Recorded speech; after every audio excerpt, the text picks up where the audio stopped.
Hey sneaker friends, today we're going to take a look at another Adidas shoe. This one's a little more recent than my last review. So this is the NMD W1 in a women's 8. This was launched at the end of June of 2023. Now I paid $160 for this pair of shoes on Adidas's website.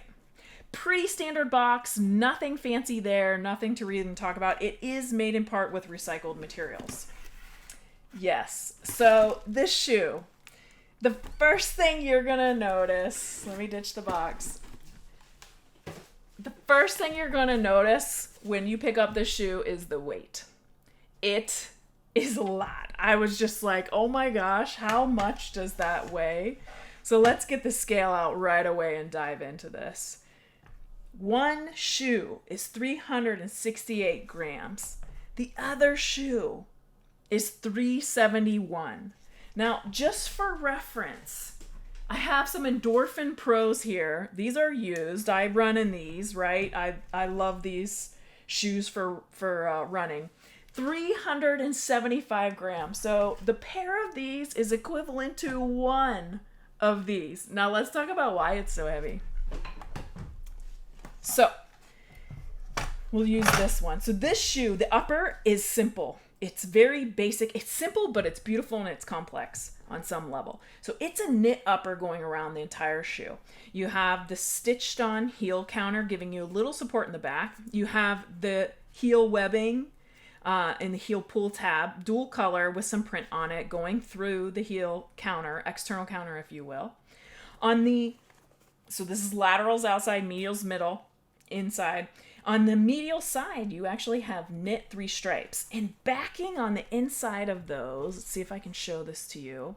You see that pink, so that's a micro suede, or we call it an S-cane. That material is under these 3 woven or knit stripes, providing more medial support. You can see it goes all the way around the heel and then ends there right on the lateral side.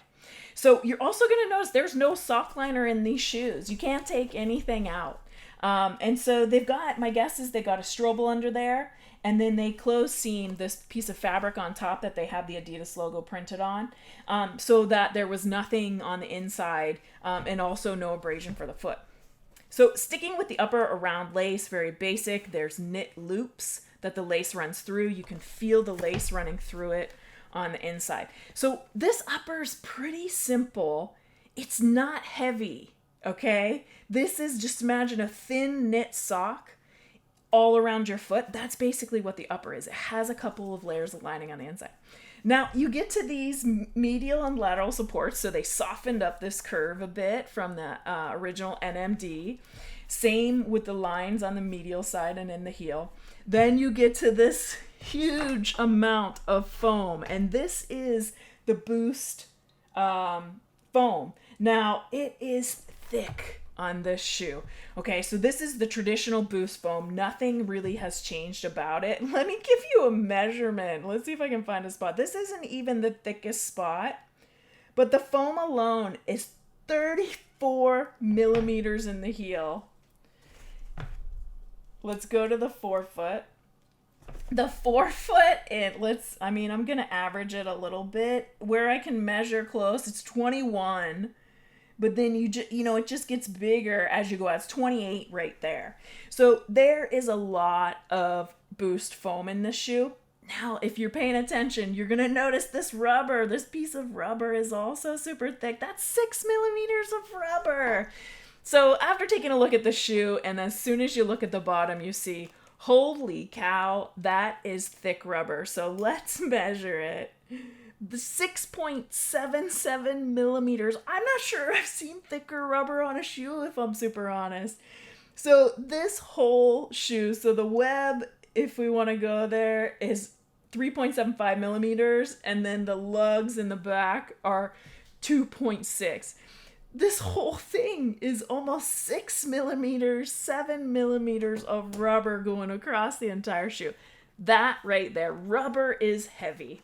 And that's why this shoe is so heavy. Because the Boost foam, the upper, not as heavy. Definitely rubber is. But that means it's going to last for a long time. So I'm not super disappointed with it. I find the shoe comfy. Like, I think this is going to become my travel shoe and everyday wear shoe. I like the looks of it. I like the feel of it. Overall, the Boost, Boost performs great. It's soft. Let's take a quick measurement on it. It's a 25 hardness, so I mean, it's soft. You guys know what to expect with that. So here we are, the NMD W1. Have you tried it? Are you going to? Tell me what you think in the comments. I actually think this is probably a rock star shoe. I think we're going to see a lot of these in the future, and despite that rubber, I'm okay with it. All right, have an awesome day. Bye.